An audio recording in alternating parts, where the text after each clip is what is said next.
Seguimos adelante y bueno, lo anunciado, está con nosotras una experta que nos va a hablar acerca de una temática que a algunos les puede parecer muy ajena, que quizás sea un poco difícil de interpretar. Por eso, bueno, vamos a contar también con un moderador de lujo, uno de los organizadores de este evento que por supuesto ya conocemos y que es un gusto tener nuevamente aquí en este estudio. Uno de los dos que están trabajando en forma simultánea con estas conferencias que congregan a más de 90 expositores en esta edición del Legal Tech Summit, que continúa en este caso hablando sobre robótica, advising y trading a través de algoritmos. Un nombre que puede resultar difícil, pero un concepto que seguramente va a quedar muchísimo más claro después de la participación de Agustina Bomio. Encantada de saludarte. Gracias, gracias por la invitación. La verdad, un placer estar acá acompañándolos por segundo año consecutivo. Un placer para nosotros, se las presento. Desarrolla principalmente sus actividades en departamentos bancarios y financieros, también de derecho corporativo, contando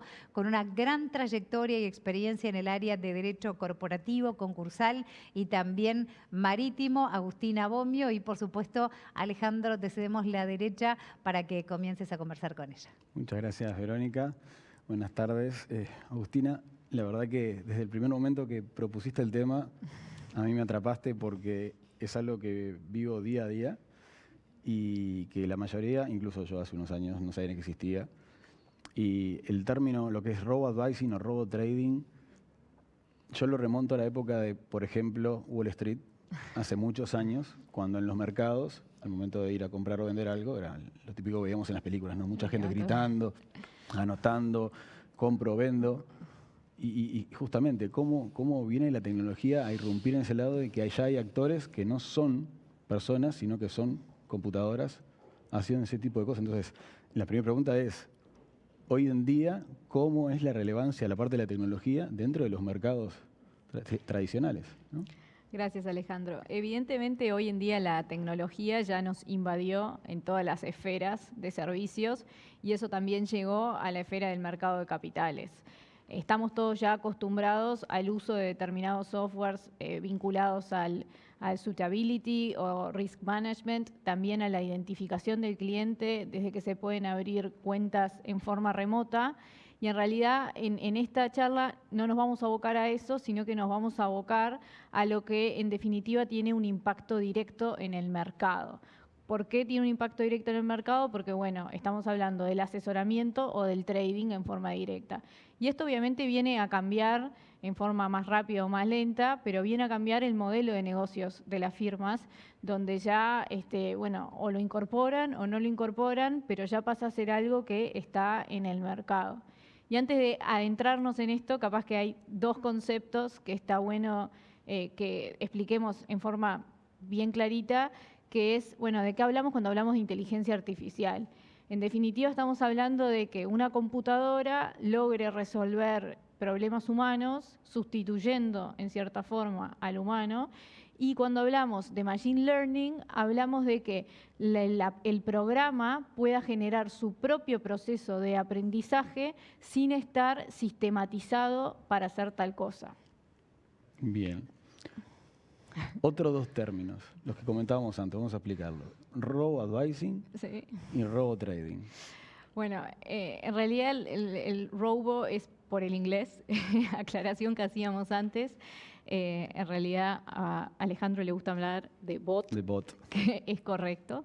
Y en definitiva, cuando hablamos del robo-advising, estamos hablando de que exista un programa que contemplando los datos de cuenta de un cliente, en lo cual se carga el perfil del cliente, sus datos, su edad, su patrimonio, la capacidad que tiene de generar nuevos ingresos, etcétera, el software ve todo eso, ve cómo están los mercados y hace una composición, un portfolio ideal para esa persona, considerando toda esa información.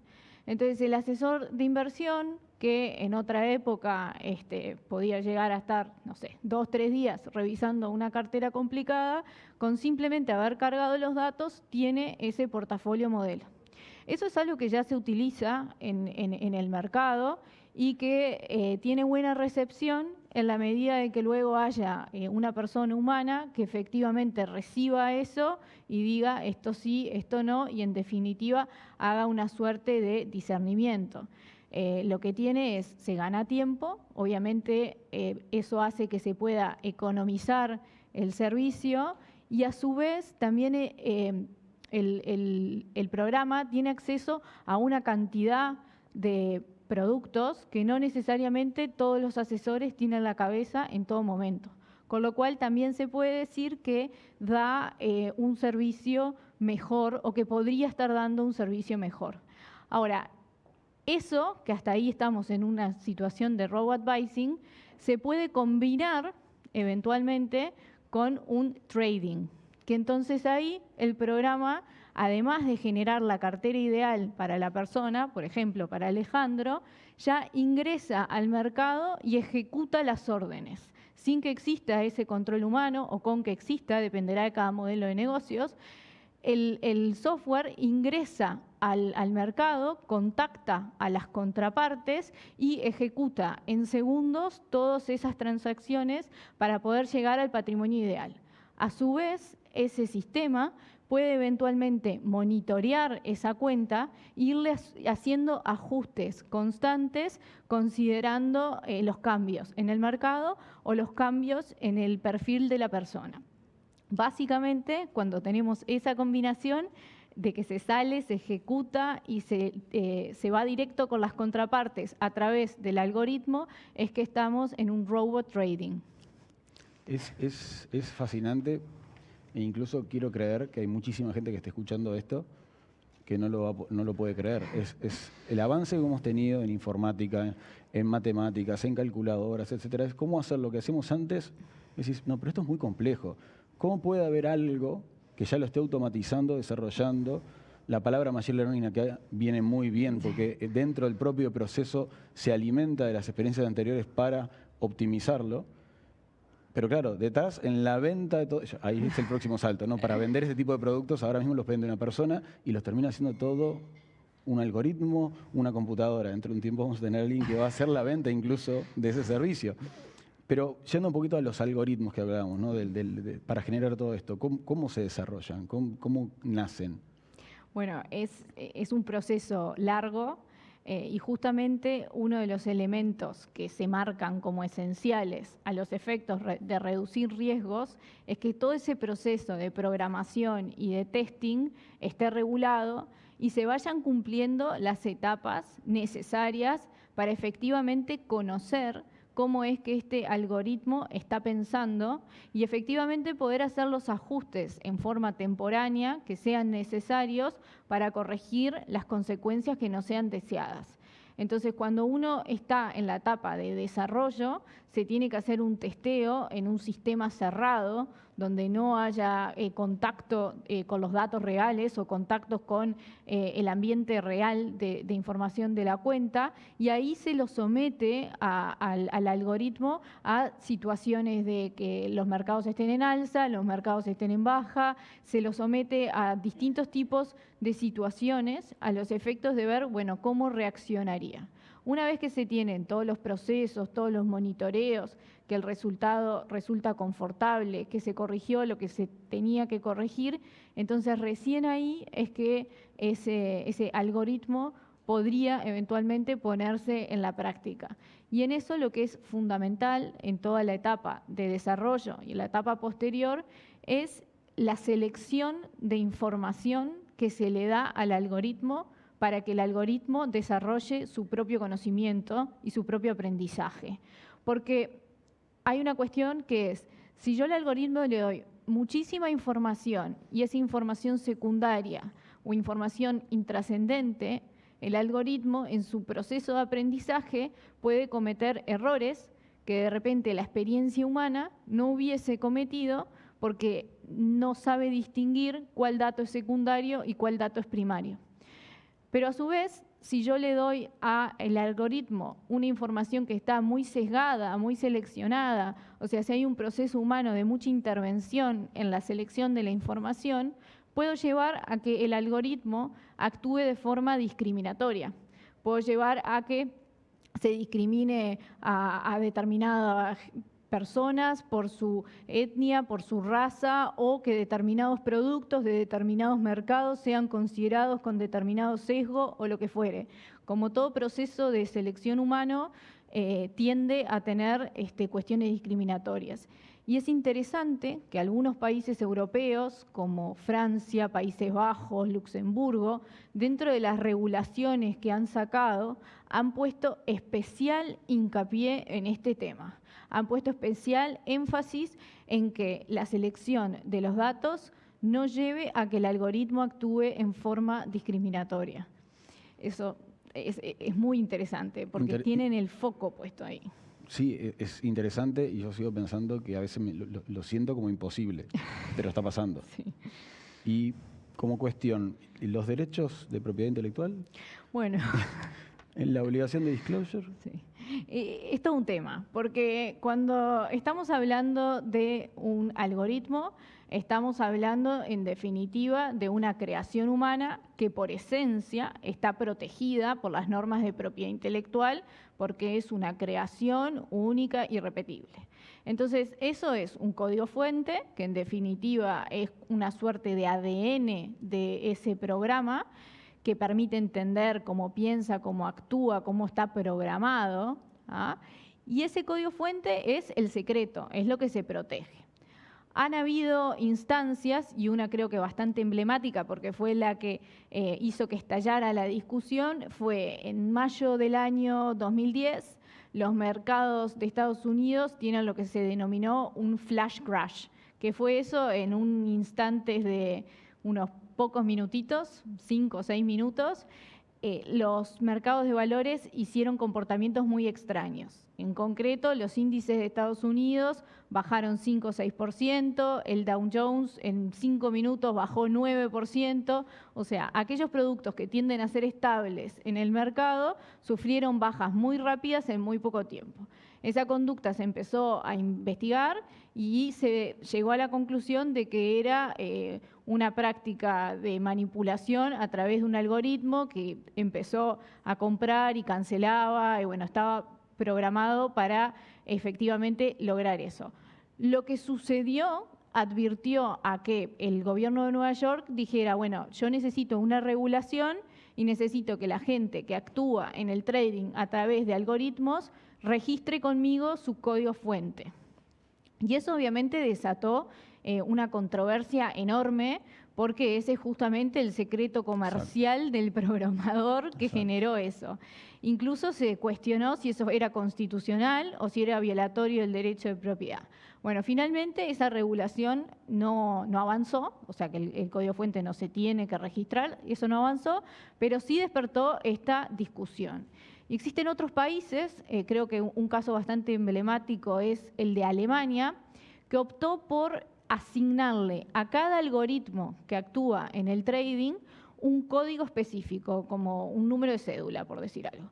Entonces, cada vez que el algoritmo actúa en un mercado, se deja registro de qué fue lo que hizo el algoritmo. Eso no permite frenar una práctica de manipulación en el momento, porque no es suficiente, pero sí permite hacer un control ex post de esas operaciones y poder controlar qué fue lo que se hizo y obviamente, eventualmente, en el caso de un regulador, aplicar las sanciones que correspondan.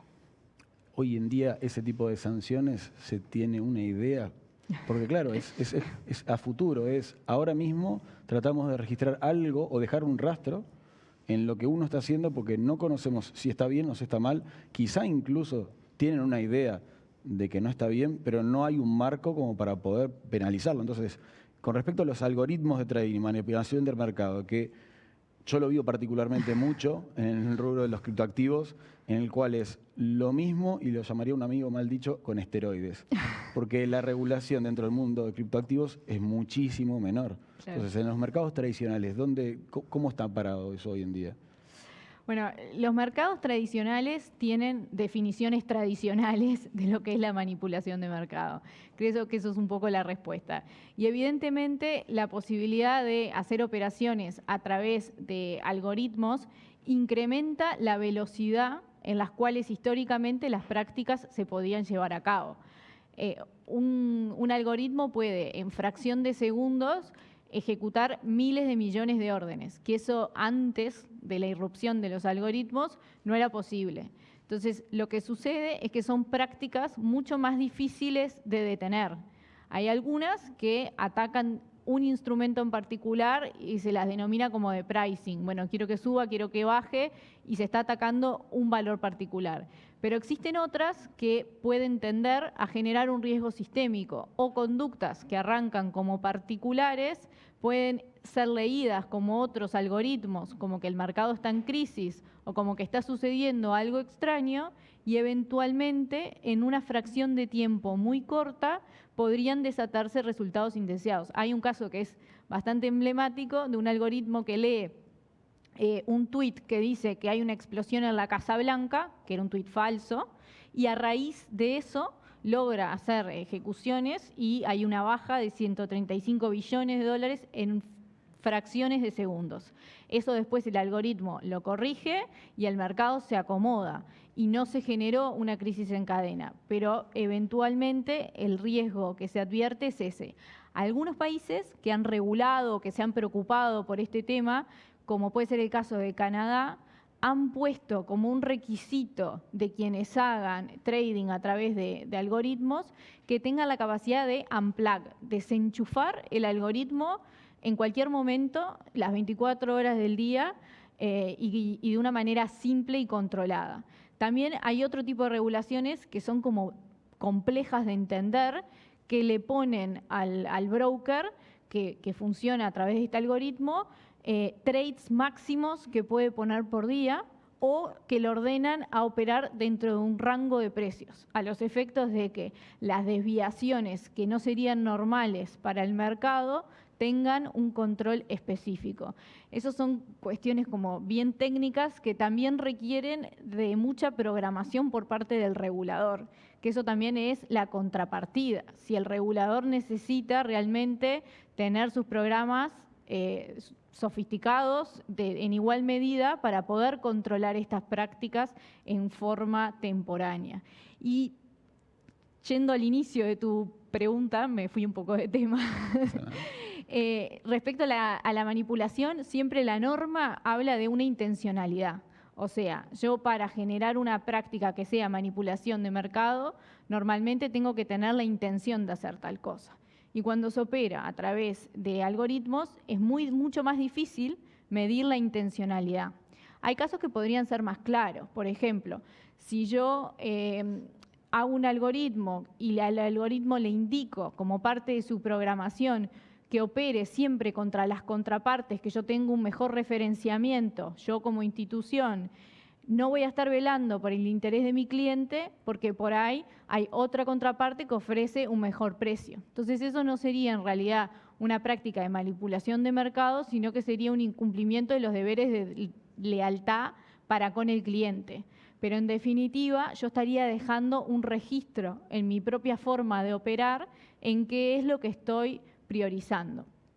Hay otras prácticas que existen en forma previa a la irrupción de estas tecnologías, pero que se intensifican por la velocidad de actuación. Una es el tema del fronting desk. ¿Qué quiere decir esto?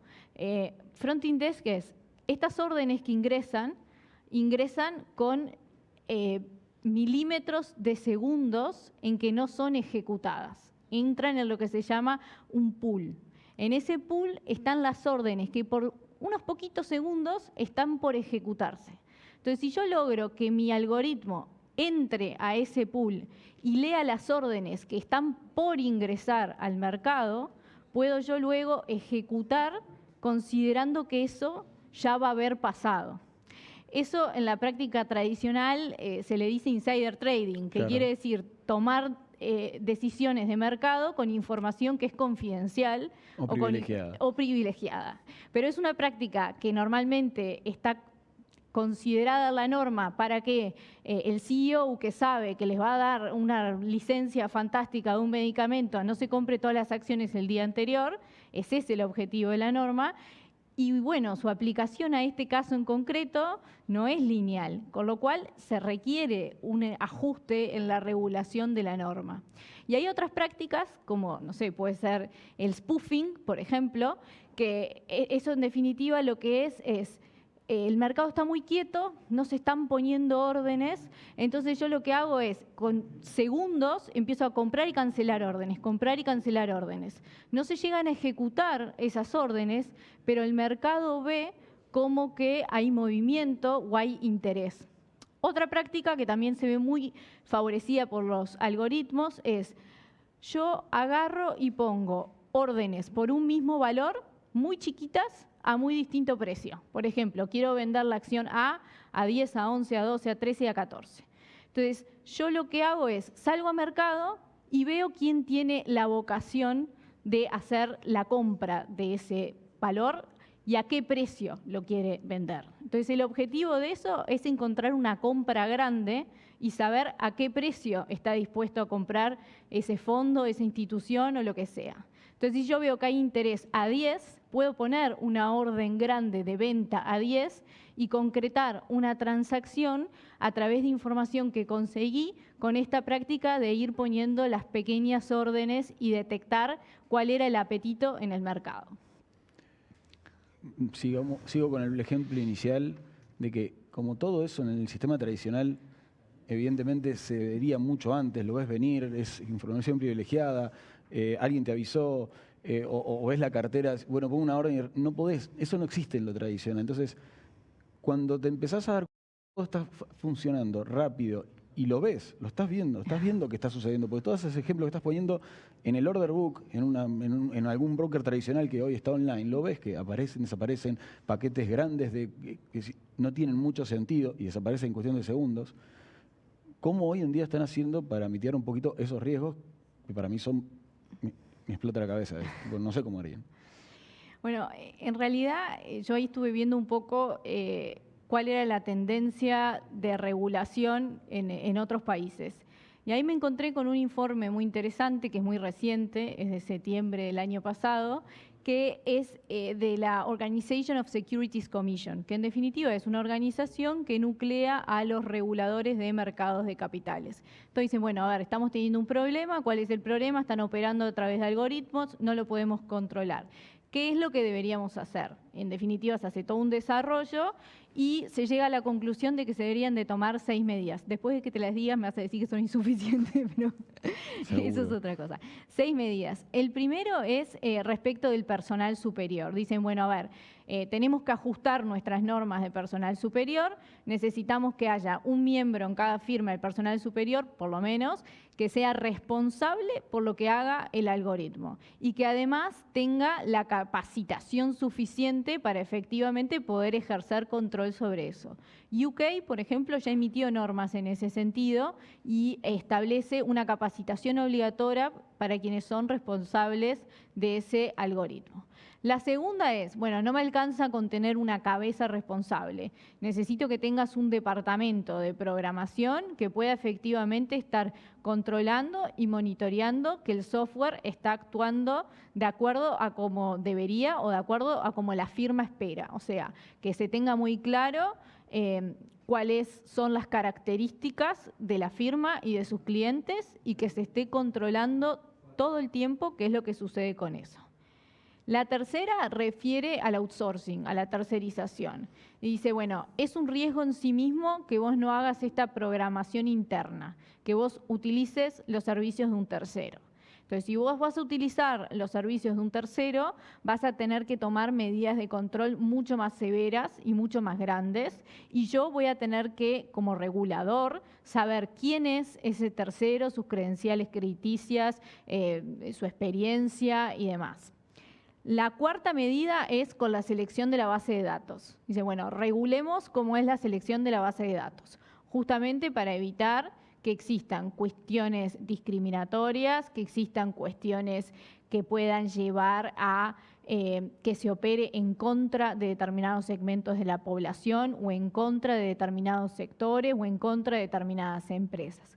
Después está el tema del testeo y monitoreo, que fue el primero que habíamos visto. Es decir, bueno, a ver, toda la etapa de testeo y monitoreo tiene que estar recontra regulada y recontra auditada. Si bien no me vas a dar el código fuente, sí me tenés que dar la explicación de cómo opera en cada una de las etapas, y eso tiene que estar recontra testeado y regulado previamente a que tú puedas sacar eso a mercado.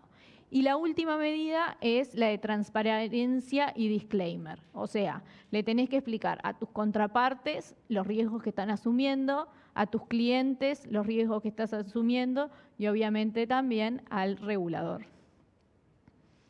Y hablando de reguladores, ¿qué ejemplos podemos tener de regulaciones hoy en día o qué países lo están haciendo? No sé. Sí, hay países que ya han venido regulando. Como te decía, UK, por ejemplo, puso una norma que para nosotros sería de responsabilidad objetiva respecto al personal superior. O sea, sos responsable por lo que haga el algoritmo, no ya sos responsable si no actuaste bien. Por eso es para nosotros una norma objetiva.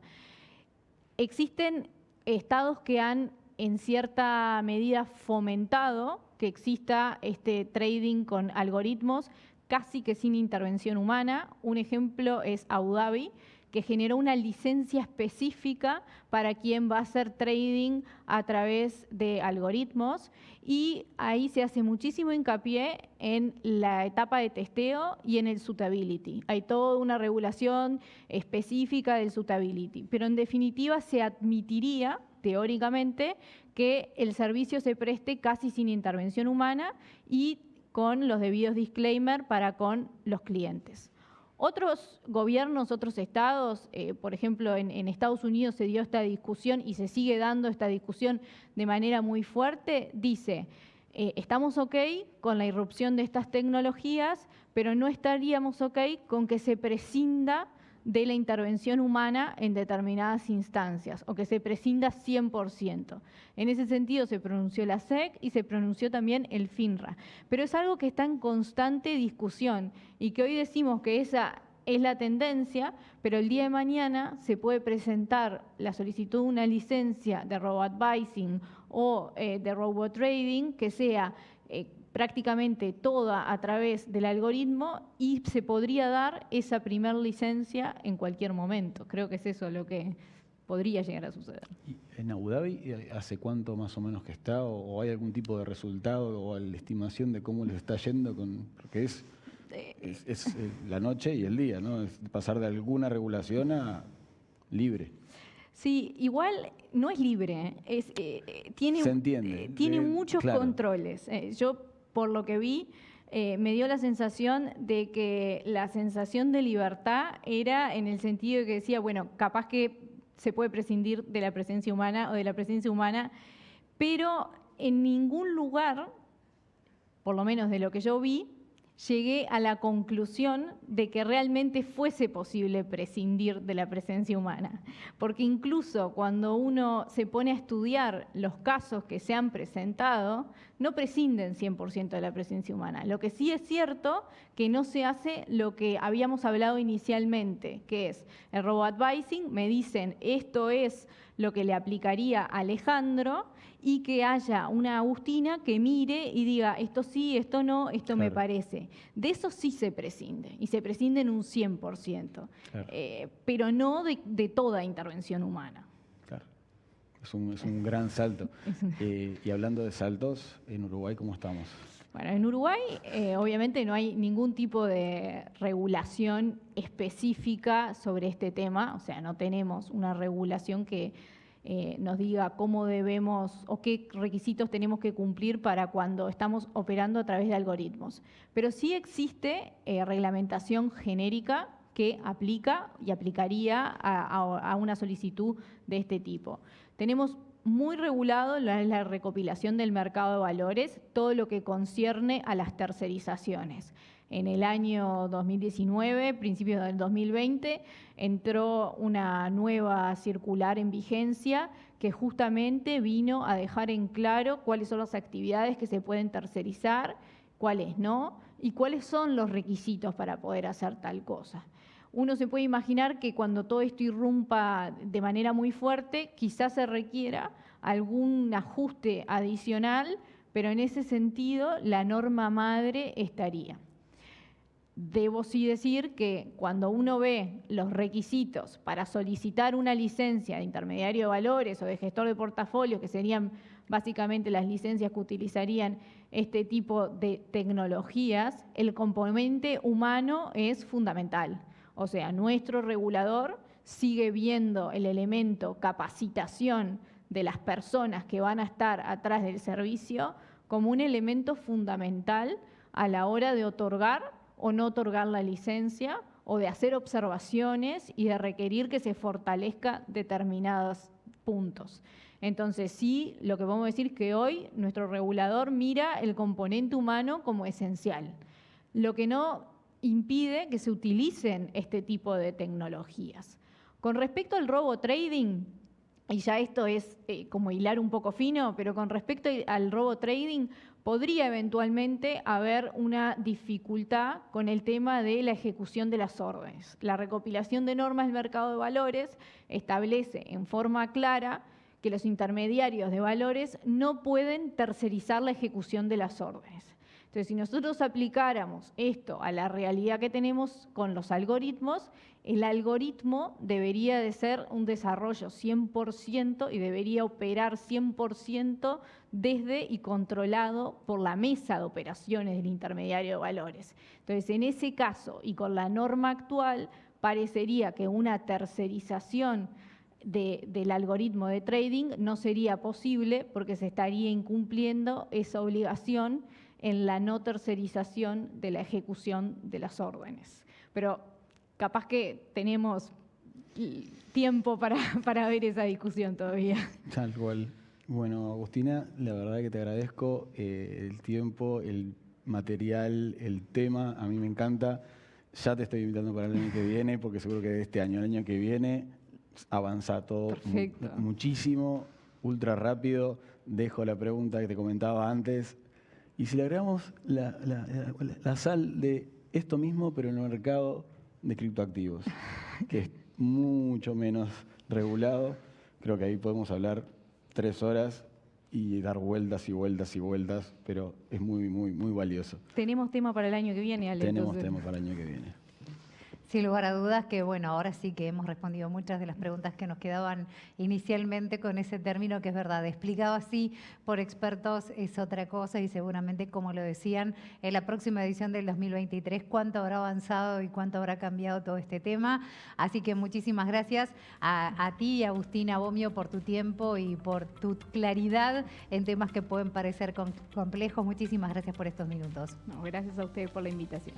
Y también Alejandro Panuncio, por supuesto, que te vas a quedar con nosotros hasta el final como organizador de este evento. Estábamos abordando esta temática y también vamos a estar hablando en minutos sobre todo lo que respecta a la banca abierta. Vaya que se habla para profundizar en ese tema con respecto a lo que tiene que ver también con los avances tecnológicos. Así que en segundos venimos con eso.